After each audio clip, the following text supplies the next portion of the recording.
Morning students, this is the revision video of the history chapter, and today we are going to complete two chapters, When People Rebel in 1857 and Colonialism and the City, and this video belongs to class 8. So here we are going to discuss. First of all, we will try to understand the chapter When People Rebel 1857. So we have to understand when the Britishers came, they applied all their formulas to capture the different parts of India. They adopted different means also. They adopted different strategy also to capture the different parts of India. Like we discussed about the subsidiary alliance. We discussed about the doctrine of lapse that was adopted by Dalhousie.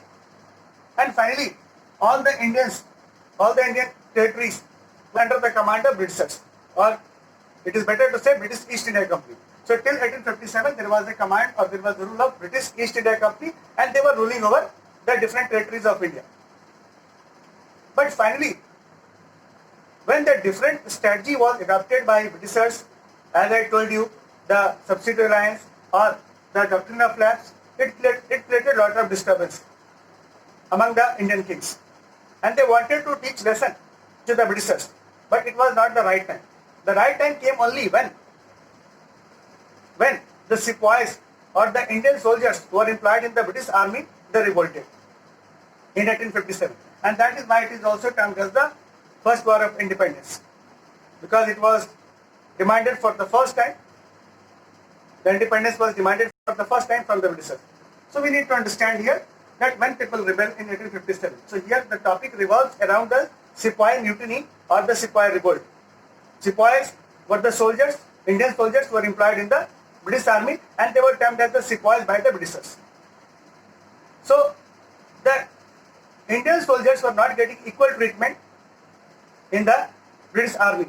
They were often treated in a different manner. They are not getting proper salary or equal salary. They are not treated well by the Britishers. So that created much tension among the Indian soldiers. Second thing, whenever they were asked to move towards overseas in order to fight on the behalf of Britishers, they usually refused to do so. Why? Because the custom was that it was considered by Indians that if someone will go outside the country or he will cross the sea or ocean, then he will be considered impure and he will be not taken back in his village. So that was the problem. You can say orthodoxy was there in Indian society. Because of that only soldiers were facing the problem. First of all, they were not getting equal treatment in the army, and second thing, after crossing the ocean, when they were coming back, they were also not getting equal treatment in the village also. So that was the tragic situation for the soldiers. An incident took place, and this incident is termed as the immediate cause of revolt of 1857. And let me discuss what was the incident. The incident was grease cartridge. Basically, a new cartridge was introduced. A bullet cartridge means bullet was introduced in the British army, and in that bullet, it was a rumor was spread that it was greased with fat of cow and pig. So both the Hindus and Muslims, they considered it as an attack on the religion, because we all know that both the animals are connected to these religions, both religions. So they considered it an attack and they refused to obey the orders. And finally they got punishment. And one of the soldier was there, his name was Mangal Pandey, he revolted and finally he got punishment. But it spread, the revolt spread from the Meerut towards the different parts of India, and all the soldiers got united and they approached towards Delhi, and finally they approached the Bahadur Shah Zafar. They asked him to give them leadership, and finally became ready also, but by the time Britishers reached there and he suppressed the 1857 revolt. Meanwhile, in all the different parts of India, many kings and queens, they took the help of soldiers, the soldiers who were ready to revolt, and with the help of soldiers, they started fighting with the Britishers, like Rani of Jhansi, like Nana Sahib, Tatya Tope, like in Bihar, Bir Kunwar Singh was there. So they all organized their movement against the Britishers. But ultimately, the Britishers crushed the revolt because the revolt was not organized. So we discussed also the reason for it. The reason was that it was not organized. The soldiers could not get the support of all the members of society, of Indian society, and that is why finally the revolt got dismissed, or the revolt was suppressed. And after that, the most important thing that happened after 1857, that the power to rule India was transferred to the British Parliament. I mean to say, the British Parliament took command of India directly, and it removed the British East India Company from India. So now, after 1857, new things happened, and British Parliament or British government directly took control India. That directly took control over India. So this was the outcome of 1857 revolt. Now come to the this chapter, next chapter, this chapter number 6, colonialism and the city. So basically, when the Britishers came, they developed their strategy. They treated our cities in a different way. Some cities were very prosperous in India, like Madurai was there, temple city, like Surat was there, the port city. But when they came, they targeted our cities. They ignored our old cities. Like Delhi was the very important city because it remained our capital for the last 1000 years. But when the Britishers came, they completely rejected, they completely ignored these cities, and they established their own cities. Like Bombay, like Calcutta, like Madras, and it was created as the center of power for the Britishers. And at the same time, deurbanization started in the different parts of Indian cities. Those were not considered good by the Britishers.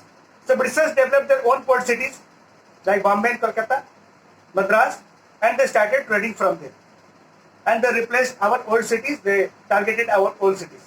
Now after that, Britishers thought to establish New Delhi, because Old Delhi was established by Shah Jahan, and Old Delhi was having some problems. So basically, when the Britishers came, they found that Old Delhi or the Shah Jahanabad was creating much problem in terms of traffic, in terms of congestion, in terms of gathering. So in order to remove all the problems, finally Britishers came out with the plan to develop New Delhi. So New Delhi was developed, and New Delhi was developed, and finally in 1911 it was decided. In 1911 it was decided that Delhi will become the capital of India, because when the Britishers came, they considered Calcutta as their capital. But finally in 1911 they declared that Delhi will become our capital, and finally the work started from 1930 to establish New Delhi. Got it? So New Delhi was developed because the two architects were there, Herbert Baker was there, and Burker was there, and one more was there, Lutyens was there. So they developed the New Delhi in a new way. They constructed different type of buildings there. They constructed wide streets. They planned the city in a very beautiful manner, or a very organized manner. And this is why the New Delhi that was developed, it was full of greenery. It was full of, you can say, energy or life, and that is why this city was considered as the most important city of that time under the Britishers. After that, some new buildings were also constructed, and with some peculiar features like Rashtrapati Bhavan, like Sansad Bhavan. So new buildings were constructed, and they were termed as the administrative buildings. So basically in the British period, the Lutyens was given the task for creating the administrative buildings. So we saw that when the Britishers came, they first of all targeted our old cities, and after that they developed their new cities, and finally they came towards New Delhi, and New Delhi was formed as a capital. And finally the development took place in New Delhi, and all the problems that was there in the old city, it was removed in the New Delhi.